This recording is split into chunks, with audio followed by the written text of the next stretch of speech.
El Señor esté con vosotros. Lectura del Santo Evangelio según San Lucas. En aquel tiempo dijo Jesús a sus discípulos: todo aquel que se declare por mí ante los hombres, también el Hijo del Hombre se declarará por él ante los ángeles de Dios. Pero si uno me niega ante los hombres, será negado ante los ángeles de Dios. Todo el que diga una palabra contra el Hijo del Hombre podrá ser perdonado, pero al que blasfeme contra el Espíritu Santo no se le perdonará. Cuando os conduzcan a las sinagogas ante los magistrados y las autoridades, no os preocupéis de cómo o con qué razones os defenderéis o de lo que vais a decir, porque el Espíritu Santo os enseñará en aquel momento lo que tenéis que decir. Palabra del Señor.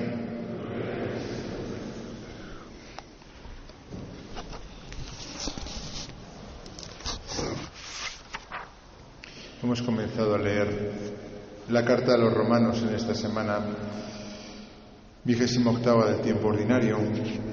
Es una carta en la cual incluso, como sabemos, Lutero se basa mucho, para entender, que lo que nos justifica delante de Dios es la fe y no nuestras obras, Lo que pasa es que Lutero, leyendo a San Agustín, de una manera extrema, podríamos decir, acaba diciendo que no son necesarias las obras, sino que solamente es necesario la fe. Lo cierto es que cuando San Agustín estaba escribiendo sobre todo contra Pelagio, que fue un hereje del siglo IV, que decía que por nuestras propias fuerzas podríamos salvarnos. Diríamos que San Agustín escribió contra Pelagio y Lutero se fue al extremo contrario, llevando a las últimas posiciones las ideas de San Agustín, Y por tanto se quedó con la fe, pero se quedó sin las obras, como si la fe, por sí misma, bastase sin que se encarnase. Lo cierto es que lo que dice San Pablo, que por cierto es muy interesante, y quizá en el retiro podemos continuarlo si Dios quiere. Dice que apoyado en la esperanza creyó contra toda esperanza que llegaría a ser padre de muchos pueblos. De alguna manera las tres virtudes teologales, como sabemos, se dan cita en esta carta a los romanos y en nuestra vida espiritual: la fe, la esperanza y la caridad.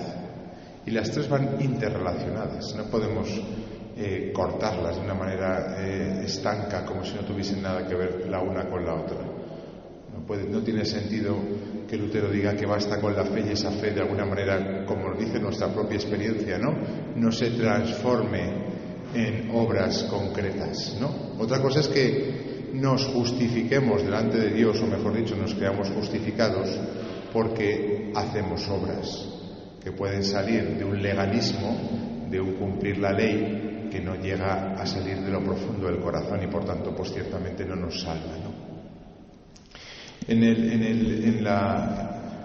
el juego de estas tres virtudes teologales, fe, esperanza y caridad, se mueve nuestra vida espiritual. De hecho, el dinamismo es ese, La fe nos lleva a la esperanza nos hace amar con amor de caridad propio de Dios, Y ese amor es el que nos hace libres. Y el proceso contrario es justo el proceso del pecado, que lo vemos muy bien, por ejemplo, en el relato del pecado original, ¿Cómo empieza todo? Por una duda que introduce la serpiente, el diablo, en el corazón de Adán y Eva. La duda de que Dios les va a quitar algo. Es que Dios os ha dicho eso porque entonces... La duda, la falta de fe, es la que inicia el proceso del pecado. ¿Qué viene después de la duda? La desconfianza. Se desconfía de Dios. Aquel que deberíamos de confiar en Él porque nos ha creado, es justo del que desconfiamos, y de la desconfianza que viene el desamor, que es el pecado, y del pecado que viene, dice Jesús, todo el que comete pecado es un esclavo. Luego es una cadena, si os dais cuenta. Las tres virtudes teologales vienen enganchadas la una con la otra, no son estancas. La fe lleva a la esperanza la caridad nos hace verdaderamente libres. El amar Por eso nosotros entendemos que la Iglesia nos diga: comprométete para toda la vida en el matrimonio, en la vida consagrada, en el sacerdocio, porque para ser verdaderamente libre hay que encadenarse a amar. Porque sabemos que, por desgracia, ese pecado original que hemos contado nos ha dejado en el corazón pues muchas lastras y nos cuesta. Y muchas veces entramos en el otro dinamismo, el del pecado. Dudas que nos llevan a desconfianzas, a faltas de amor, y las faltas de amor finalmente nos llevan a vivir esclavos. Es impresionante cuando en la universidad, por ejemplo, donde estoy yo, uno tantea, ¿no?, este espectáculo, ¿no?, de las consecuencias del pecado entre los jóvenes, por ejemplo, ¿no?, a muchos niveles, ¿no? La esclavitud en la que vivimos, porque no cuidamos esto, que es lo fundamental. El domingo, Dios mediante, leeremos el Evangelio de esos que quieren poner a prueba a Jesús, ¿no? Y le dicen, ¿hay que pagar impuestos o no hay que pagar impuestos? Y Jesús responde de esa manera tan maravillosa, ¿no? ¿De quién es esa inscripción de la moneda? Del César. Pues dar al César lo que es del César y a Dios lo que es de Dios. Hay dos órdenes, el natural y el subnatural. Tampoco son estancos, ¿no? Pero sabemos que nos movemos en un orden natural en el que, pues, el dinero, por ejemplo, pues puede ser importante, claro, pero no lo es lo más importante. Mientras que la imagen de Dios en nosotros, o sea, nosotros como imagen de Dios, esa es la que tendremos que cuidar. Y por tanto, este dinamismo de fe, esperanza y caridad. Abraham le llamamos el padre de la fe, porque, como acaba de decir San Pablo, creyó contra toda esperanza. Hizo que este dinamismo, ¿no?, se realizase. Y sabemos muy bien que Abraham lo que hizo básicamente es salir de su tierra,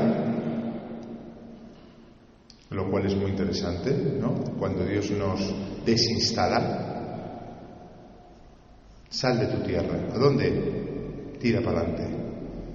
Se va a una tierra que no acabó viendo como suya, Abraham, porque solamente muchos siglos después, cuando el pueblo de Israel volvió de Egipto, fue suya realmente, cuando la conquistaron los reyes. Y tuvo que tener ese sacrificio, como todos sabemos, ¿no?, de su hijo en el monte Moria, en el cual, en un momento dado, en el cual el único que podía asegurar la promesa que le había hecho Dios, sal de tu tierra, yo te daré una descendencia más numerosa que las estrellas del cielo, le pidió el Señor que lo sacrificase. Y entonces creyó que si obedecía al Señor por delante de lo que era lo lógico, que era que su hijo creciese y tuviese descendencia, sería lo que le daría a él la promesa de Dios. Por tanto, Abraham para nosotros es el que en esta cadena de fe, esperanza y caridad, ¿no?, cree en Dios. Esa creencia produce en él, en su corazón, ¿no?, un deseo de que la promesa del Señor es posible. Y eso le genera esperanza. Una esperanza que, por otra parte, él no termina de ver. Es pura esperanza, podríamos decir. No termina de ver realizado en su vida lo que realmente luego pasó. Y eso le hace amar. Hemos de reconocer que este tema de la esperanza, ¿no?, es muchas veces, y creo que hoy en el siglo actual, uno de los grandes problemas que tenemos, porque nos desanimamos, bien por la situación social, política, ¿no?, de conflictos bélicos, bien por nuestra situación interior o en el entorno familiar, ¿no?, en el cual de alguna manera como que nos sentimos bloqueados y decimos esto es imposible, y nos entra la desconfianza, el desánimo. Miren, la falta de esperanza viene de una falta de fe. Es evidente, ¿verdad? Si yo creo en Dios, creo en la promesa de Dios, entonces tengo ganas de vivir, tengo ilusión de vivir. ¿Cuántas personas hay que viven con resignación? No se quitan la vida, pero van tirando para adelante, pero con resignación, no con una aceptación profunda de la realidad personal o familiar o social, que dice, pues yo no sé qué es lo que Dios está haciendo conmigo, con mi familia, con mi entorno, pero creo que Dios está actuando en él, que la providencia puede tener la última palabra. Por eso, cuando Dios nos somete a situaciones de pobreza, de situaciones en las cuales nosotros, nuestra fe se ve puesta a prueba, en esas situaciones ciertamente que puede crecer la esperanza. Digamos como que el Espíritu Santo propicia situaciones de pobreza, donde nosotros no podemos asegurar el futuro, no podemos nosotros mismos asegurarnos el conseguir aquello que se nos promete. Es entonces cuando empezamos realmente a esperar en Dios, cuando no tenemos razones lógicas, humanas, podríamos decir, para realmente asegurar que eso se va a cumplir. Es lo que le pasó a Abraham. Cuando le dijeron, mata a tu hijo, él pensaría, pues si mato a mi hijo se acabó la promesa. Si ya me ha costado tener este hijo, que ha tardado tiempo con mi mujer y yo de edad avanzada, pues si muere, pues entonces ya no hay.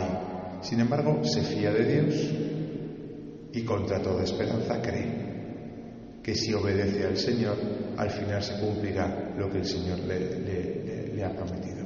Incluso aunque él no lo vea. Esto pasa con muchos de ustedes, ¿no? Hijos, nietos que no creen, que se apartan del Señor, que no se han casado por la Iglesia, que no han bautizado a los nietos. Y estamos rezando por ellos, estamos ofreciendo sacrificios y a veces no vemos el fruto de nuestras oraciones. Mantener ahí la esperanza, eso viene de una fe profunda en Dios, de una fe firme, de una fe fuerte, de una fe que sabe que si Dios es Padre, como nosotros somos padres y abuelos, no puede olvidarse de esos hijos y de esos nietos como nosotros tampoco nos olvidamos. Por lo tanto, tenemos que trabajar, ¿no?, como lo más principal de nuestra vida, estas tres virtudes: fe, esperanza y caridad. Y sobre todo la esperanza. Si Dios quiere, en el retiro podremos hablar más de ello, como la virtud que hoy en día más se necesita, como la virtud gozne, que está ahí entre medias de la fe y de la caridad, que nos propicia la caridad, pero que para tenerla se necesita una fe profunda, que cuando se desvelan nuestras desconfianzas y nuestras desesperanzas, lo que se desvela es una falta de fe. Y Dios mismo es el que nos lleva a eso. Nos somete a pobrezas en las cuales nos hace ver que todavía nos falta mucho por trabajar. Que eso es lo importante, que paguemos impuestos al César, que eso no es tan importante.